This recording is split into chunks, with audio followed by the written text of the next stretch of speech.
ദൈവനാമത്തിന് മഹത്വമുണ്ടാകട്ടെ. നമ്മുടെ പ്രത്യേകമായ പഠന പരമ്പരയുടെ 41-ാമത്തെ അവതരണമാണ്. നമ്മുടെ പഠന വിഷയം റോമർക്കെഴുതിയ ലേഖനം.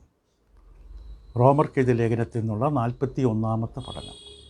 മനുഷ്യജീവിതത്തിന് അടിസ്ഥാനമായി അറിഞ്ഞിരിക്കേണ്ട വിഷയങ്ങൾ. ദൈവവുമായിട്ട് ബന്ധപ്പെടാൻ ആഗ്രഹിക്കുന്നൊരു വ്യക്തിയെ സംബന്ധിച്ച് ഏറ്റവും സുപ്രധാനമായ വിഷയങ്ങളാണ് ദൈവത്തിൻ്റെ പരിശുദ്ധാത്മാവ് പൗലോസ് അപ്പോസ്തലനിലൂടെ വെളിപ്പെടുത്തുന്നത്. റോമലേഖനത്തിൽ 2-ാം അധ്യായത്തിൽ നാം ഇപ്പോൾ അതിൻ്റെ 14-15 വാക്യങ്ങളിൽ വളരെ സുപ്രധാനമായൊരു ചിന്തയിലാണ്. കാരണം സാധാരണ എല്ലാവരും ആശങ്കപ്പെടാറുണ്ട്, ചോദ്യം ഉന്നയിക്കാറുണ്ട്. പുറജാതികളുടെ ലോകം. കാരണം ഭൂമിയിൽ യഹൂദന്മാരെ കൂടാതെയുള്ളത് ഭൂരിപക്ഷം പുറജാതികളാണ്. പുറജാതികളെന്നറിയപ്പെടുന്ന ആ ജനവിഭാഗം ദൈവം എന്തടിസ്ഥാനത്തിൽ വരെ ന്യായം വിധിക്കും? വചനം കേട്ടിട്ടില്ലാത്ത, സുവിശേഷം എത്തിയിട്ടില്ലാത്ത ദേശത്തുള്ളവരെ ദൈവം എങ്ങനെ ന്യായം വിധിക്കും? എന്താണ് ദൈവത്തിൻ്റെ അടിസ്ഥാനം അവരെ ന്യായം വിധിക്കുവാൻ? ആ ചോദ്യങ്ങൾക്കുള്ള ഉത്തരം കൂടി നമുക്കിവിടെ ലഭിക്കും. ഇപ്പോൾ പുറജാതികൾ, മനസാക്ഷി, സുവിശേഷ ദൗത്യം, ഈ തലക്കെട്ടിലാണ് നമ്മൾ വിഷയം ക്രമീകരിച്ചത്. 2-ാം അധ്യായത്തിൻ്റെ 14-15 വാക്യങ്ങൾ ആദ്യം ഒന്ന് വായിച്ച് കേൾക്കാം. ന്യായപ്രമാണമില്ലാത്ത ജാതികൾ ന്യായപ്രമാണത്തിലുള്ളത് സ്വഭാവത്താൽ ചെയ്യുമ്പോൾ ന്യായപ്രമാണമില്ലാത്ത അവർ തങ്ങൾക്ക് തന്നെ ഒരു ന്യായപ്രമാണം ആകുന്നു. അവരുടെ മനസാക്ഷി കൂടെ സാക്ഷ്യം പറഞ്ഞു, അവരുടെ വിചാരങ്ങൾ തമ്മിൽ കുറ്റം ചുമത്തുകയോ പ്രതിവാദിക്കുകയോ ചെയ്തുകൊണ്ട് ഒരു ന്യായപ്രമാണത്തിൻ്റെ പ്രവൃത്തി തങ്ങളുടെ ഹൃദയത്തിൽ എഴുതിയിരിക്കുന്നതായി കാണിക്കുന്നു. ചില പ്രധാനപ്പെട്ട ചിന്തകൾ കഴിഞ്ഞ ദിവസം നമ്മൾ പങ്കുവെച്ചു. അവയ്ക്കെല്ലാം നമുക്ക് തിരികെ പോകുവാൻ സാധിക്കില്ല, കാരണം വളരെ സങ്കീർണമായ വിഷയങ്ങളാണ്. ഒരു കാര്യം നമ്മൾ കണ്ടു, പുറജാതികളെ എന്തടിസ്ഥാനത്തിൽ ദൈവം ന്യായം വിധിക്കുമെന്ന അവരുടെ പ്രതിഷേധത്തിന് ദൈവം കൊടുക്കുന്ന മറുപടിയാണ്. ദൈവം പറഞ്ഞു, ആര് പറഞ്ഞു പുറജാതികൾക്ക് നിയമമില്ല എന്ന്?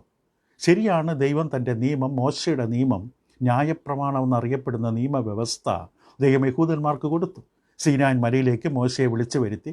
താഴെ യഹൂദന്മാരെല്ലാം 3 ദിവസത്തെ ശുദ്ധീകരണത്തിന് ശേഷം ഒരുങ്ങി നിൽക്കുമ്പോൾ മോശയ്ക്ക് ദൈവം 10 കൽപ്പനകളും തുടർന്നുള്ള വിശദീകരണങ്ങളും തുടർന്നുള്ള ഏകദേശം 600-ലധികം വിവിധ വകുപ്പുകളോടുകൂടി കൽപ്പനകൾ യഹൂദന്മാർക്ക് കൊടുത്തു. അവരുമായി ഉടമ്പടി ചെയ്തു യഹൂദജനവുമായി. അപ്പോൾ അതിൻ്റെ അടിസ്ഥാനത്തിൽ ദൈവം ഒരു ന്യായം വിധിക്കും. വാസ്തവമാണ്, ശരിയാണ്. അത് മോശയും പറഞ്ഞു, പുതിയ നിയമത്തിൽ നമുക്കത് കാണാൻ കഴിയും. പുതിയ നിയമം വരുന്നതുവരെ പഴയ നിയമത്തിൽ കീഴിലുള്ള ജനങ്ങളെ ദൈവം ആ ന്യായപ്രമാണത്തിൻ്റെ അടിസ്ഥാനത്തിൽ ന്യായം വിധിക്കും.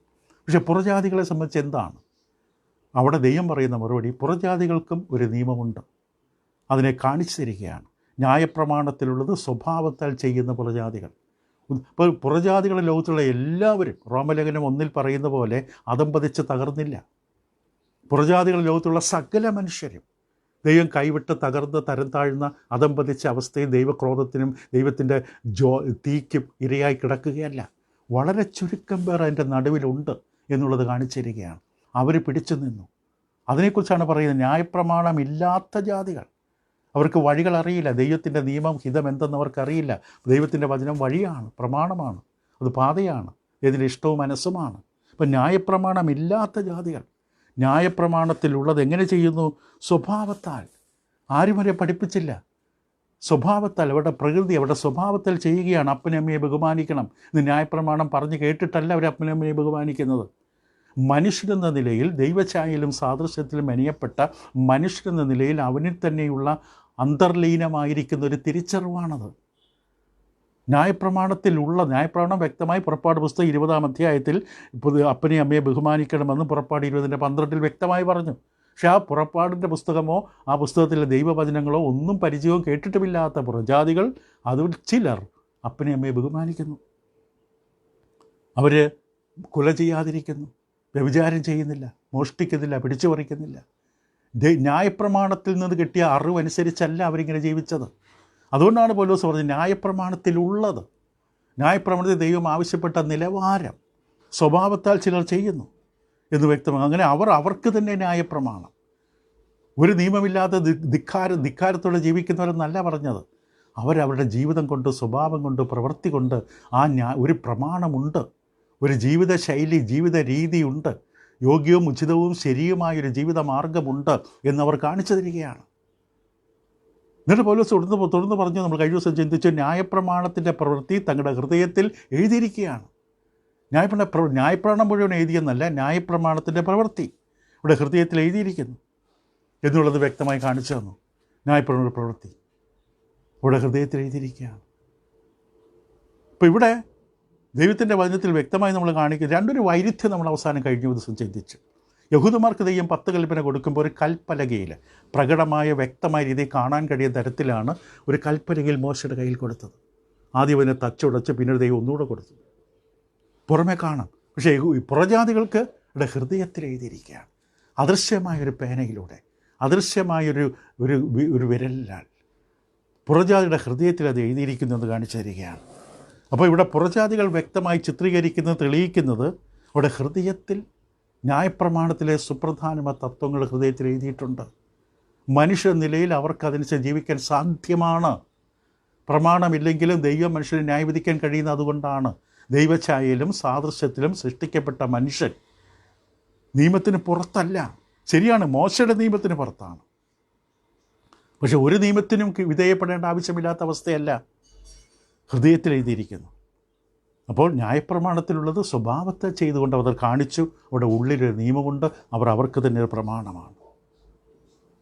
അതാണ് പൗലോസ് പറഞ്ഞത്, അവർക്ക് തന്നെ പ്രമാണമാണ്. അപ്പോൾ പൗലോസ് ഇത് വ്യക്തമായി പറയുമ്പോൾ, പുറജാതികളെക്കുറിച്ച് പറയുമ്പോൾ പൗലോസ് പറഞ്ഞ് 3 വഴികൾ, 3 കാര്യങ്ങൾ.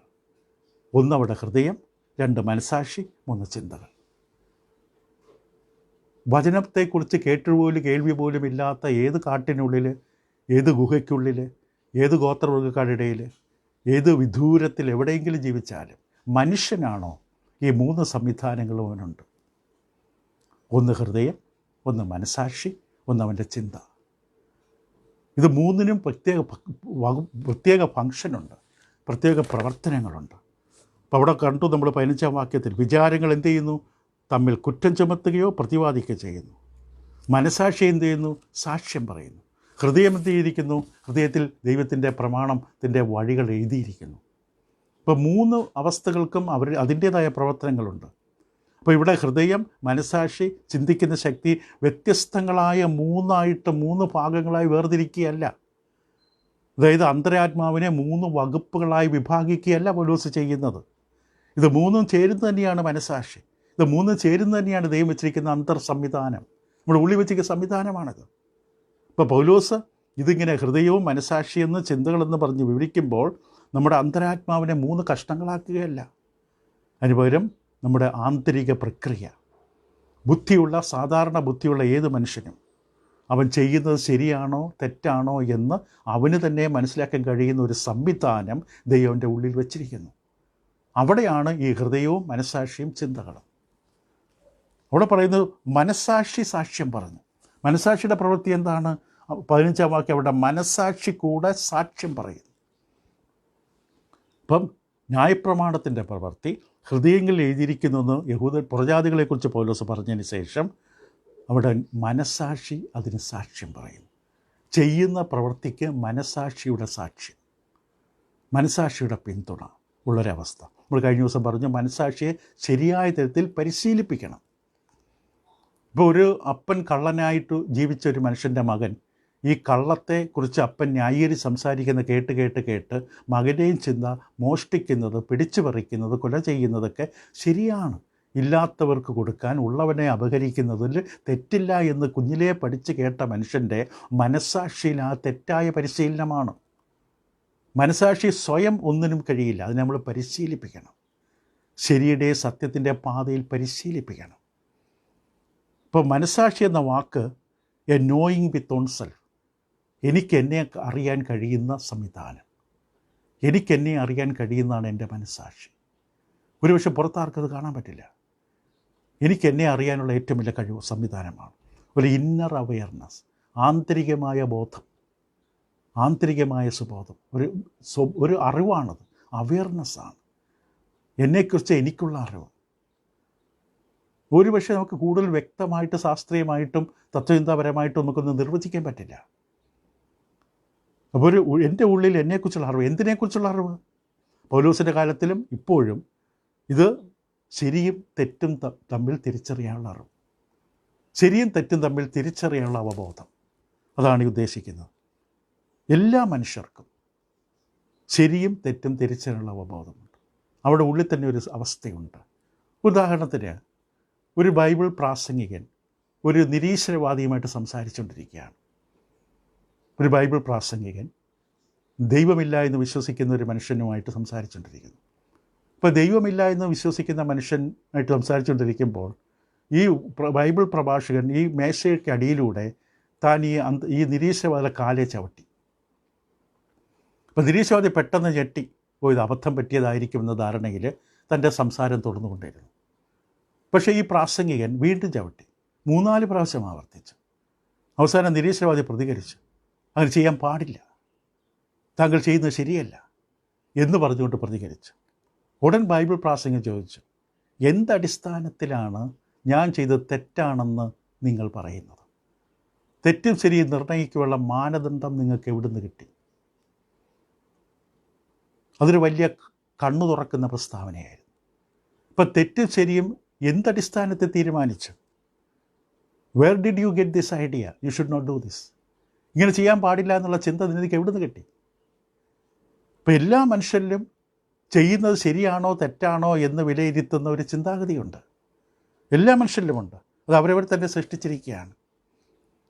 അപ്പോൾ ഒരു മനുഷ്യർ കാര്യം ചെയ്യുമ്പോൾ അവൻ്റെ ഉള്ളിൽ ആ ചെയ്യുന്ന കാര്യത്തെ പിന്തുണയ്ക്കും, ഞാൻ ചെയ്യുന്നത് ശരിയാണ് എന്ന് പിന്തുണയ്ക്കും. നേരത്തെ നമ്മൾ പറഞ്ഞ ഉദാഹരണത്തിൽ ഉള്ളവരുടെയും ധനികന്മാരുടെയും സമ്പത്ത് കവർച്ച ചെയ്ത് വളരെ ദരിദ്രരായിരിക്കുന്ന അനാഥരും വിധവരും അശരണരുമായിരിക്കുന്ന വിതരണം ചെയ്യുന്നവരുണ്ട്. അവർക്കൊരു കുറ്റബോധവും തോന്നാറില്ല. കാരണം അവർ പറയുന്നത്, ഞാൻ ഉള്ളവൻ്റെ ആവശ്യമില്ലാതെ കെട്ടിവെച്ചിരിക്കുന്ന, ആർക്കും പ്രയോജനമില്ലാതെ സൂക്ഷിച്ചു വച്ചിരിക്കുന്ന, ഉപയോഗമില്ലാതെ നശിപ്പിച്ച് കളയുന്ന അവൻ്റെ സ്വത്തിനെ ഞാൻ അപഹരിച്ച് സാധുക്കൾക്ക് കൊടുക്കുകയാണ്. എനിക്കത് തെറ്റ് തോന്നുന്നില്ല. കാരണം അവൻ്റെ മനസ്സാക്ഷിയിൽ അത് ശരിയാണെന്നുള്ള ധാരണയാണ്. അതുകൊണ്ട് അവന് തെറ്റായിട്ട് തോന്നുന്നില്ല. ഇവിടെ പൗലോസ് അപ്പോസ്തലൻ വ്യക്തമായിട്ട് വിളിച്ചു പറയുന്നൊരു കാര്യമാണ്, മനസ്സാക്ഷി എന്നൊരു സംവിധാനം അതിന് ശരിയായ രീതിയിൽ പരിശീലിപ്പിച്ചെടുത്താൽ നമ്മൾ ചെയ്യുന്നത് ശരിയാണോ തെറ്റാണോ എന്ന് അത് പ്രതിപാദിക്കും, സംസാരിക്കും. 15 വാക്യം ശ്രദ്ധിച്ച് കേൾക്കാം. അപ്പം മനസ്സാക്ഷിയുടെ സാക്ഷ്യം പറഞ്ഞും അവിടെ വിചാരങ്ങൾ, അടുത്ത മേഖല വിചാരങ്ങൾ എന്തു ചെയ്യുന്നു?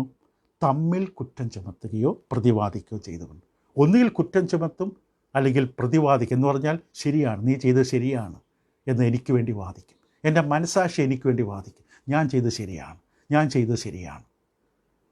അങ്ങനെയാണ് പരിശീലിപ്പിക്കപ്പെട്ടത്. അപ്പോൾ ആ ഒരു സംവിധാനം വെച്ചിട്ടുണ്ട്. അതുകൊണ്ടാണ് മനസ്സാക്ഷി ശരിയായ തരത്തിൽ ദൈവത്തിൻ്റെ വെളിപാടും പ്രകാശവും വചനവും പരിജ്ഞാനത്താൽ പരിശീലിപ്പിക്കപ്പെട്ടാൽ, വചനവിരുദ്ധമായൊരു കാര്യം നമ്മുടെ ജീവിതത്തിൽ സംഭവിച്ചാൽ, അറിയാതെ അകപ്പെട്ടാൽ നമ്മുടെ മനസ്സാക്ഷി അസ്വസ്ഥമാകും. കാരണം ദൈവവചനത്താൽ പരിശീലിപ്പിക്കപ്പെട്ട മനസ്സാക്ഷിയിൽ നമുക്കറിയാൻ സാധിക്കും ഇത് തെറ്റാണ്. ഇപ്പോൾ ഒരു വ്യക്തിയുടെ മനസ്സാക്ഷി ആ വ്യക്തിയെ കുറ്റപ്പെടുത്തുമല്ലെങ്കിൽ, ഇപ്പം റോമാലേഖനത്തിൽ തന്നെ 13-ാം അധ്യായത്തിൻ്റെ 5-ാം വാക്യത്തിൽ അധികാരവർഗത്തെക്കുറിച്ച് പോലും സംസാരിക്കുമ്പോൾ ഇങ്ങനെ പറയും, അവിടെ ഓരോ അധികാരികളും ദൈവത്താലാണ്, അതുകൊണ്ട് ഏത് മനുഷ്യനും ശ്രേഷ്ഠാധികാരികൾക്ക് കീഴ്പ്പെട്ടിരിക്കണം, ദൈവത്താലല്ല അധികാരങ്ങളൊന്നുമില്ല എന്ന് പറഞ്ഞിട്ട് അത് എന്തുകൊണ്ട് ചെയ്യണമെന്ന് പറയും. അതിൻ്റെ 4-ാം വാക്യം, നിൻ്റെ നന്മയ്ക്കായിട്ടല്ലോ അവൻ ദൈവ ശുശ്രൂഷക്കാരനായിരിക്കുന്നത്, നീ തിന്മ ചെയ്താലോ ഭയപ്പെടുക, വെറുതെയല്ല അവൻ വാൾ വഹിക്കുന്നത്, അവൻ ദോഷം പ്രവർത്തിക്കുന്നവൻ്റെ ശിക്ഷയ്ക്കായി പ്രതികാരിയായ ദൈവ ശുശ്രൂഷക്കാരൻ തന്നെ. അതുകൊണ്ട് ശിക്ഷയെ മാത്രമല്ല മനസാക്ഷിയെ വിചാരിച്ച് കീഴടങ്ങുക. ഒരു തെറ്റ് ചെയ്താൽ എനിക്ക് 3 മാസത്തെ തടവ് കിട്ടി. ഞാൻ തെറ്റ് ചെയ്തതിനെക്കുറിച്ച് വിസ്തരിച്ച് അത് ശരിയാണ്, ഞാൻ ചെയ്തത് തെറ്റാണെന്ന് ബോധ്യപ്പെട്ട് കഴിയുമ്പോൾ അതിൻ്റെ ശിക്ഷയായി 3 മാസം എനിക്ക് തടവ് അനുഭവിച്ചു. അപ്പോൾ തടവ് അനുഭവിക്കുന്നത് എനിക്കറിയാം, ഞാൻ ചെയ്ത തെറ്റിൻ്റെ ശിക്ഷയാണ് അനുഭവിക്കുന്നത്. എൻ്റെ മനസ്സാക്ഷി മനസ്സിലാകുന്നുണ്ട് ഞാൻ ചെയ്ത തെറ്റാണ്. ഒരു പക്ഷേ കൂടെയുള്ള ആരും അതിനെ തെറ്റായിട്ട് അംഗീകരിച്ചില്ല, കണ്ടില്ല എങ്കിലും എൻ്റെ മനസ്സാക്ഷിക്കറിയാം ഞാൻ ചെയ്ത തെറ്റാണ്. അതുകൊണ്ട് ശിക്ഷ ഞാൻ അംഗീകരിക്കുന്നു. ഇപ്പം മനസ്സാക്ഷി എന്നൊരു സംവിധാനം നമ്മുടെ ഉള്ളിൽ നമ്മൾ ചെയ്യുന്ന നമ്മുടെ വിചാരങ്ങൾ നമുക്ക് വേണ്ടി പ്രതിവദിക്കും. അല്ലെങ്കിൽ പറയും തെറ്റാണ് നീ ചെയ്തത്, നീ തെറ്റേത്, കുറ്റം ചുമത്തും. ചിലപ്പോൾ നമ്മൾ വളരെ ശരിയായൊരു കാര്യം ചെയ്തു, കൂടെയുള്ള ആരും അത് ശരിയായിട്ട് കാണുന്നില്ല. അതങ്ങനെ വേണ്ട, അങ്ങനെ ചെയ്യണ്ട, ഇങ്ങനെ സഹായിക്കണ്ട, ഈ വിധത്തിൽ ചെയ്യണ്ട, അതിൻ്റെ കാര്യമൊന്നുമില്ല. പക്ഷെ നമ്മുടെ ഉള്ളിൽ നമുക്കറിയാം നമ്മൾ ചെയ്തത് ശരിയാണ്. ആരൊക്കെ എത്രമാത്രം അതിനെ തെറ്റെന്ന് പറഞ്ഞ് കുറ്റങ്ങൾ ആരോപിച്ചാലും, അതിനെ തെറ്റായിട്ട് ന്യായീകരിച്ചാലും ചിത്രീകരിച്ചാലും, നമ്മുടെ ഉള്ളിൽ നമ്മൾ ചെയ്തത് ശരിയാണ്, ദൈവത്തിൻ്റെ മുമ്പിൽ യോഗ്യമായിട്ടുള്ളതാണ് ഞാൻ ചെയ്തതെന്ന് ഉറപ്പുണ്ടെങ്കിൽ ആരെന്ത് പറഞ്ഞാലും നമുക്ക് കൊടുക്കുന്നുണ്ടായില്ല. അപ്പോൾ അവിടെയാണ് നമ്മുടെ വിചാരങ്ങൾ ഒന്നുകിൽ കുറ്റം ചുമത്തും അല്ലെങ്കിൽ പ്രതിവാദിക്കും. പൗലോസ് അപ്പോസ്തലൻ റോമർക്ക് ലേഖനത്തിൻ്റെ 9-ാം അധ്യായം അതിൻ്റെ 1-ാം വാക്യത്തിൽ ഇവിടെ കാണിച്ചിരിക്കുന്നത്, ഞാൻ ക്രിസ്തുവിൽ സത്യം പറയുന്നു, ഞാൻ പറയുന്ന ഭോഷ്കല്ല, എനിക്ക് വലിയ ദുഃഖവും ഹൃദയത്തിൽ ഇടവിടാതെ നോവുമുണ്ട് എന്ന് എൻ്റെ മനസ്സാക്ഷി എനിക്ക് പരിശുദ്ധാത്മാവിൽ സാക്ഷിയായിരിക്കുന്നു. എന്താ വിഷയം? തൻ്റെ ജഡപ്രകാരം തൻ്റെ ചാർച്ചക്കാരായ തൻ്റെ പ്രിയപ്പെട്ട യഹൂദ സഹോദരന്മാർ, ബന്ധുക്കൾ, ചാർച്ചക്കാർ, അവരെ ക്രിസ്തുവിനെ തള്ളിക്കളയുന്നതുകൊണ്ട് അവർ നശിക്കുകയാണ്. സുവിശേഷം അനുസരിക്കാൻ തയ്യാറാകുന്നില്ല. അവരെക്കുറിച്ച് താൻ ഇടവിടാതെ പ്രാർത്ഥിക്കുകയും ഹൃദയത്തിൽ വലിയ ദുഃഖവും വേദനയും ഉണ്ടെന്ന് പറയുന്നു. ഇത് നിങ്ങൾക്ക് സന്തോഷിപ്പിക്കാൻ വേണ്ടി പറയുന്നതല്ല, ഞാൻ പറയുന്നത് സത്യമാണ്. അല്ലെങ്കിൽ എൻ്റെ മനസ്സാക്ഷി എനിക്ക് സാക്ഷ്യം പറയുന്നുണ്ട്, നീ പറയുന്നത് സത്യമാണ്. നിനക്ക് നിൻ്റെ ചാർച്ചക്കാരെക്കുറിച്ച് വലിയ ദുഃഖമുണ്ട്. ചിലർ നമ്മൾ ആശുപത്രി കിടക്കിൽ ചെന്നിട്ട് ഒരാൾക്ക് വേണ്ടി രോഗക്കിടക്കിൽ കിടക്കുന്നവർക്ക് വേണ്ടി പ്രാർത്ഥിക്കുമ്പോൾ നമ്മൾ വളരെ കണ്ണുനീരോടെ പ്രാർത്ഥിക്കും. പക്ഷേ ഉള്ളിൽ ആ വ്യക്തി എങ്ങനെയെങ്കിലും മരിച്ചു പോകുന്നതാണ് നല്ലതെന്ന് ചിന്തയുണ്ടാകും. അല്ലെങ്കിൽ ആ വ്യക്തി ചെയ്ത ദ്രോഹത്തിൻ്റെ പകരമാണ് നീ അനുഭവിക്കുന്നത്. നമ്മുടെ മനസ്സാക്ഷിക്കറിയാം നമ്മൾ പ്രാർത്ഥിക്കുന്നത് കപടമാണ് എന്ന് പറഞ്ഞതിലൂടെ പൗലോസ് പറഞ്ഞു, ഞാൻ ഈ യഹൂദന്മാരായിട്ടുള്ള എൻ്റെ ചാർച്ചക്കാർക്ക് വേണ്ടി എനിക്ക് വലിയ ദുഃഖമുണ്ട്, വേദനയുണ്ട്. അത് നിങ്ങളെ കേൾപ്പിക്കാൻ വേണ്ടി പറയുന്നില്ല, എൻ്റെ മനസ്സാക്ഷി കൂടെ സാക്ഷ്യം പറയുന്നു, ഞാൻ പറയുന്നത് സത്യമാണ്. ഇപ്പം മനസ്സാക്ഷി, വിചാരങ്ങൾ, ഇപ്പം ഇതെല്ലാം കോടതിയിലെ വാക്കുകളാണ് ഇവിടെ കാണുന്നത്. റോമലേഖനം 2-ാം അധ്യായത്തിൽ പറയുന്ന വാക്കുകളെല്ലാം കോടതിയിൽ വെക്കും. ഒന്ന് ന്യായപ്രമാണം, നിയമം, കോടതി വാക്കാണ്. സാക്ഷ്യം പറയുന്നു, കോടതി വാക്കാണ്. കുറ്റം ചുമത്തുന്നു, പ്രതിവാദിക്കുന്നു. അക്യൂസിങ്, ഡിഫെൻഡിങ്, അത് കോടതി വാക്കാണ്. ഒരു കോടതി മുറിയിൽ എന്ന പോലെ സംസാരിക്കുകയാണ്. അപ്പോൾ നമ്മുടെ മനസ്സാക്ഷി നമുക്ക് വേണ്ടി ഇതാ പ്രതിക്കൂട്ടിൽ നിന്ന് സാക്ഷി പറയുകയാണ്. മനസ്സാക്ഷി വന്ന് നിന്നിട്ട് പറയുകയാണ്, ഈ പറയുന്ന മനുഷ്യൻ പറയുന്നത് ശരിയാണ് എന്ന് അവൻ്റെ മനസ്സാക്ഷിയായി എനിക്കറിയാം, അവൻ പറയുന്നത് ശരിയാണ്.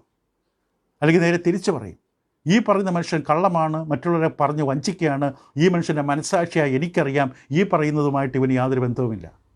ഇപ്പം വെറുതെ മനുഷ്യരെ കബളിപ്പിക്കാൻ കള്ളം പറയുകയാണ്. അപ്പം മനസ്സാക്ഷി ഒരു സാക്ഷിയെപ്പോലെ നിൽക്കുകയാണ്. മാത്രം നമ്മുടെ വിചാരങ്ങൾ മറ്റൊരു സാക്ഷി കയറി വരുന്നു. നമുക്ക് അനുകൂലമായിട്ടോ പ്രതികൂലമായിട്ടോ ആ വിചാരങ്ങൾ സാക്ഷ്യം പറയുന്നു. അപ്പോൾ മനസ്സാക്ഷി വാസ്തവത്തിൽ ഒരു ന്യായാധിപനാണ്, സാക്ഷിയാണ്, വിധികർത്താവാണ്, മാത്രമല്ല ശിക്ഷ നടപ്പാക്കുന്ന ആളുമാണ്. ഇത് നമ്മൾ ചുമന്നുകൊണ്ട് നടക്കുകയാണ്. ഒരു വലിയ നിശബ്ദമായൊരു ന്യായവിധിയെ, ഒരു ന്യായകർത്താവിനെ, ഒരു വിധികർത്താവിനെ നമ്മുടെ നെഞ്ചിൽ ചുമന്നുകൊണ്ട് നടക്കുകയാണ്. നമ്മുടെ മനസ്സാക്ഷി തന്നെയാണ് നമ്മുടെ ന്യായാധിപൻ, നമ്മുടെ വിധികർത്താവ്. നമ്മുടെ ജീവിതത്തിൽ നമ്മൾ ചെയ്യുന്ന എല്ലാത്തിനും നമ്മുടെ മനസ്സാക്ഷിയുടെ സാക്ഷ്യമുണ്ട്. അത് ആർക്കും കാണാൻ പറ്റില്ല. ഇപ്പോൾ ഇവിടെ പൗലോസ് അപ്പോസ്തലൻ വ്യക്തമായിട്ട് സാർവലൗകികമായിട്ട് സകല മനുഷ്യരുടെയും അവസ്ഥ കാണിച്ചിരിക്കുകയാണ്. ഇപ്പോൾ ലോകത്തുള്ള സകല മനുഷ്യർക്കൊരു ധാർമ്മിക നിലവാരമുണ്ട്, അതനുസരിച്ചാണ് അവർ ജീവിക്കുന്നത്. സകല മനുഷ്യരും അവർ വളരെ ആകാംക്ഷയോടെ ആ അവസ്ഥയിൽ ജീവിക്കുമ്പോൾ അതിൽ ഉള്ളിലവരുടെ മനസ്സാക്ഷിയിൽ നിന്ന് അവർക്കൊരിക്കലും രക്ഷപ്പെടാൻ പറ്റില്ല. അവർ ജീവനോടുള്ളിടത്തോളം കാലം മനസ്സാക്ഷിയും വിചാരങ്ങളും ഹൃദയം അവരുടെ കൂടെ തന്നെയുണ്ട്. ചിലർ അവരുടെ ഉള്ളിലുള്ള ആഗ്രഹം അനുസരിച്ച് ജീവിക്കും, ചിലർ അവർ ആഗ്രഹിക്കുന്നവർ ജീവിക്കാൻ സാധിക്കില്ല. ആഗ്രഹമനുസരിച്ച് ജീവിക്കാൻ സാധിക്കാതെ വരുമ്പോൾ കുറ്റബോധമുണ്ടാകും, കുറ്റപ്പെടുത്തുന്ന മനസ്സാക്ഷി ഉണ്ടാകും, ചിലർക്ക് നല്ല മനസ്സാക്ഷി ഉണ്ടാകും. ഇപ്പോൾ നമ്മൾ രക്തചുരുക്കമായിട്ട് പറയുമ്പോൾ നമ്മളെന്താണ് ഈ വിഷയത്തിൽ ചിന്തിച്ചുകൊണ്ടിരിക്കുന്നത്? ദൈവവും പുറജാതികൾ നമ്മുടെ ബന്ധമാണ് നമ്മൾ ചിന്തിച്ചുകൊണ്ടിരിക്കുന്നത്. ഇപ്പോൾ റോമലേഖനം 1-ാം അധ്യായത്തിൽ പൗലോസ് ഇപ്പോൾ ഇതിനകം തന്നെ ഊന്നൽ കൊടുത്തു. പുറജാതികൾ ലോകം, ദൈവത്തിൻ്റെ വെളിപാടില്ലാത്തവരല്ല അവർ. ശരിയാണ്, ദൈവം മോശയുടെ നിയമം യഹൂദന്മാർക്കാണ് കൊടുത്തത്. ആവർത്തന പുസ്തകത്തിലും പുറപ്പാട് 20-ലും ആവർത്തനം 5-ഉം പുറപ്പാട് 20-ഉം യഹൂദന്മാർക്ക്, അവരുടെ പൂർവ്വപിതാക്കന്മാരോട്, സീനായ്മലയുടെ ചുവട്ടിൽ നിൽക്കുന്നവരോട് മോശയിലൂടെ ദൈവം അവർക്ക് നിയമം കൊടുത്തു. അതിൻ്റെ അർത്ഥം പുറജാതികൾക്ക് നിയമമില്ലെന്നല്ല. 1-ാം അധ്യായം പഠിച്ചപ്പോൾ നാം വ്യക്തമായി കണ്ടു, ദൈവം പുറജാതികൾക്ക് നിയമം കൊടുത്തു. യഹൂദന്മാർക്ക് വ്യത്യസ്തമായ പല രീതിയിൽ ഭാഗമായിട്ട് വിവിധമായിട്ടും പ്രവാചകന്മാർ മുഖാന്തരം പിതാക്കന്മാരോട് ഉറിയും തുമ്മിയിലൂടെയും നേരിട്ടും ദർശനത്തിലൂടെയും സ്വപ്നത്തിലൂടെയും വിവിധ വഴികളിലൂടെ ദൈവം വെളിപ്പെടുത്തി. പക്ഷെ പുറജാതികളെ സംബന്ധിച്ചോ അവരും വെറുതെ അല്ല. പിതാക്കളുടെ കാലത്തുള്ള അവരെ സംബന്ധിച്ചും അവർക്ക് ദൈവം വ്യക്തമായി തൻ്റെ വെളിപാട് കൊടുത്തു. യഹൂദ മത സംവിധാനം, യഹൂദ ജനത വേർതിരിക്കപ്പെടുന്നതിന് മുമ്പ് പിതാക്കളുടെ കാലത്തുള്ള മനുഷ്യർക്കെല്ലാം ദൈവത്തിൻ്റെ വ്യവസ്ഥയുണ്ടായിരുന്നു. എന്നിട്ടെന്ത്, അതൊരു പക്ഷേ അവർക്ക് വ്യക്തമായി മനസ്സിലായില്ലെങ്കിൽ പോലും സൃഷ്ടിയിലൂടെ വെളിപാട് റോമലേഖനം 1-18-20 വരെ സ്വർഗത്തിൽ ദൈവത്തിൻ്റെ ക്രോധം വരുന്നു, ദൈവത്തിൻ്റെ സത്യത്തെ തടുക്കുന്ന സകലരുടെ മേലും. എന്നിടയും പറഞ്ഞ് എന്തുകൊണ്ടാണ് ദൈവത്തെക്കുറിച്ച് അറിയാകുന്നവർക്ക് വെളിപ്പെടുത്തി. ഇത് പുറജാതികളോടാണ് പൗലോസ് പറഞ്ഞത്. വിശദമായി നമ്മൾ പഠിച്ചതാണ്. ദൈവത്തെക്കുറിച്ച് അറിയാവുന്നവർക്ക് വെളിപ്പെടുത്തി ദൈവത്തിൻ്റെ നിത്യശക്തിയും ദിവ്യത്വവും. പക്ഷെ അവരതിനെ തള്ളിക്കളഞ്ഞു. ദൈവത്തിനെ മഹത്വപ്പെടുത്തിയില്ല, ബഹുമാനിച്ചില്ല, ആരാധിച്ചില്ല. വിഗ്രഹങ്ങളും കാളയുടെയും പശുവിൻ്റെയും പന്നിയുടെയും പാമ്പിൻ്റെയും തേളിൻ്റെയും രൂപത്തിൽ, ഇഴജാതികളുടെ രൂപത്തിൽ ഓരോന്നിനെയും ഉണ്ടാക്കി വെച്ച് അതിൻ്റെ മുമ്പിൽ വീണ് കിടന്നു. ഇപ്പോൾ ദൈവത്തെക്കുറിച്ച് അറിയാകുന്നവർക്ക് വെളിപ്പെടുത്തി ദൈവം അവരെ വെളിപ്പെടുത്താതിരുന്നില്ല. ഇവിടെ ജാതികൾക്കും നിയമമുണ്ട്. മോശയുടെ നിയമമില്ല എങ്കിലും അവർ ഒരു നിയമമില്ലാത്തവരല്ല, അവർക്കൊരു നിയമമുണ്ട്. ഇപ്പോൾ ഒരു മനുഷ്യനും ദൈവത്തിൽ നിയമമില്ലാത്തവരല്ല. പുറജാതികൾക്ക് അവരുടെ നിയമം, മനസ്സാക്ഷി, ഹൃദയം, വിചാരങ്ങൾ. അവർ ജീവനോട് ഉള്ളിടത്തോളം കാലം ഈ 3 സംവിധാനങ്ങൾ അവരിലുണ്ട്. 3 കഷ്ടങ്ങളായി വേർതിരിക്കുകയല്ല, ഈ സംവിധാനം ദൈവം അവർക്ക് വെച്ചിട്ടുണ്ട്. അവർക്ക് കിട്ടിയ വെളിച്ചത്തിൽ അവർ ജീവിച്ചിരുന്നെങ്കിൽ ദൈവം അവരെ അനുഗ്രഹിച്ചേനെ. കർത്താവ് യേശു ക്രിസ്തു പോലും ഒരുപക്ഷെ വരേണ്ടി വരില്ല. യഹൂദന്മാർക്കും അവർക്ക് കിട്ടിയ വെളിച്ചം, അവർക്ക് കൊടുത്ത വെളിപാടുകൾ, പ്രമാണം അനുസരിച്ച് ജീവിച്ചിരുന്നെങ്കിൽ ദൈവരെ നീതീകരിച്ചേനെ. 2 കൂട്ടരും എന്ത് ചെയ്തു? കൊടുത്ത വെളിച്ചത്തെ ഊതിക്കളഞ്ഞു. ദൈവം കാണിച്ച വെളിച്ചം, ജീവിതയാത്രയ്ക്ക് സഹായകരമായി ദൈവം കൊളുത്തിയ ആ ദീപം, പ്രകാശം, വെളിച്ചം അവർ ഊതിക്കളഞ്ഞു. അതുകൊണ്ട് യഹൂദനും പുറജാതികളും ദൈവത്തിൻ്റെ നീതിയുടെ ആവശ്യത്തിൽ കിടക്കുകയാണ്. ദൈവത്തിൻ്റെ നീതീകരണം വേണം. ദൈവത്താൽ അല്ലാതെ ഇവരെ സഹായിക്കാൻ പറ്റില്ല. ഇവിടെ ജാതികളും ന്യായവിധി നേരിടും, യഹൂദന്മാരും നേരിടും. 2 കൂട്ടരും പരാജയപ്പെട്ടു. ഇതാണ് നമ്മൾ ചിന്തിച്ചുകൊണ്ടിരിക്കുന്നത്. അപ്പോൾ ഈ എല്ലാ മനുഷ്യർക്കും മനസ്സാക്ഷിയുണ്ട്. മനസ്സാക്ഷി ഏറ്റവും വലിയ കോടതി അതാണ്. ലോകത്തിലെ ഏറ്റവും വലിയ സുപ്രീം കോടതി നിന്ന്, ഏറ്റവും ഉന്നത പരമോന്നതമായ ന്യായപീഠത്തിൽ നിന്ന്, നീതിന്യായപീഠത്തിൽ നിന്ന് രക്ഷപ്പെട്ടാലും മനസ്സാക്ഷി എന്ന കോടതി അവനെ നിരന്തരമായി കുറ്റപ്പെടുത്തിക്കൊണ്ടിരിക്കും. കാരണം അവനറിയാം അവൻ ചെയ്തതെന്താണ്. അതവനെ നിരന്തരമായി കുറ്റം ചുമത്തിക്കൊണ്ടിരിക്കും. എന്തെല്ലാം ന്യായീകരണങ്ങൾ നിരത്തിയാലും, മറ്റുള്ള മുമ്പിൽ വാദപ്രതിവാദങ്ങൾ നീണ്ട വാക്കുകളിലൂടെ മറ്റുള്ള മുമ്പിൽ ന്യായീകരിച്ചാലും ഉള്ളിൻ്റെ ഉള്ളിൽ സംവിധാനം ദൈവം വെച്ചിട്ടുണ്ട്. അതവനെതിരെ കുറ്റം ചുമത്തും. അല്ലെങ്കിൽ മറ്റെല്ലാവരും കുറ്റം ചുമത്തിയാലും അവനറിയാം അവൻ്റെ ദൈവം അവനോട് ക്ഷമിച്ചു.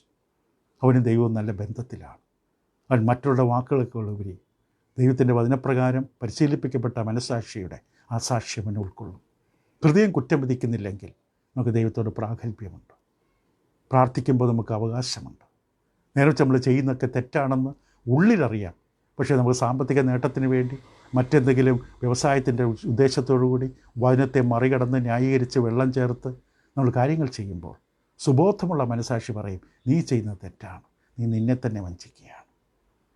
അതവനെ കുറ്റപ്പെടുത്തിക്കൊണ്ടേയിരിക്കും. ഇപ്പോൾ ശ്രദ്ധിക്കാൻ നമുക്ക് അടുത്ത വിഷയത്തിൽ നമ്മൾ കാണും, എല്ലാവർക്കും മനസ്സാക്ഷിയുണ്ട്, മനുഷ്യർക്ക് എല്ലാവർക്കും ഉണ്ട്. അതിനെക്കുറിച്ച് കൂടുതൽ വിശദമായി നമ്മൾ അടുത്ത പാഠത്തിൽ ചിന്തിക്കുന്നതാണ്. Thank you.